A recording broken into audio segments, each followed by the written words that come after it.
এইটা হলো মোম। তারপরে এটা কি স্যার, এটা তো বলতে পারি না। ঢাউস আকৃতির পাত্রে রাখা মোম আর বস্তা বস্তা আটা, সঙ্গে কয়েকটি সয়াবিন তেলের ক্যান আর কাঠের গুঁড়া, এগুলোই নাকি প্রসাধনী তৈরির কাঁচামাল। আর ভবনের নিচতলার পুরোটাই গুদামঘর। মোম, অ্যারারুট, কাঠের গুঁড়ো, এইগুলো দিয়ে মেশায়। জি জি।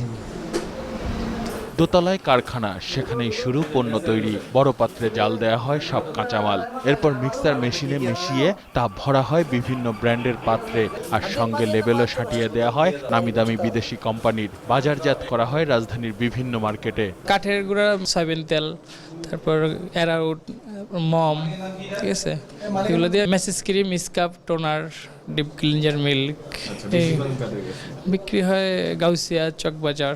কামরাঙ্গী চরের এই নকল প্রসাধনী কারখানায় অভিযান চালায় এপিবিএন। সে সময় কারখানা মালিককে অর্থদণ্ড দেয় ভ্রাম্যমাণ আদালত। এই প্রতিষ্ঠানটিকে ৩ লক্ষ টাকা জরিমানা করেছি অনাদায়ে। এর যে ম্যানেজার, তাকে ৩ মাসের বিনাশ্রম কারাদণ্ড এবং মালিককে আমরা নিয়মিত কোর্টে মামলা করার জন্য নির্দেশ দেওয়া হয়েছে। যারা এসব প্রসাধন শিল্প নকল এবং ভেজাল করে বানাচ্ছে এবং যারা এর সঙ্গে জড়িত, তাদের কাউকে ছাড় দেওয়া হবে না।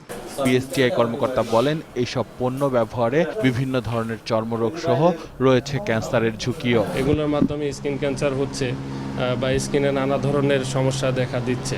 পরে জব্দ করা পণ্যগুলো ধ্বংস করা হয়। আসিফ সুমিত, ২১ টেলিভিশন, ঢাকা।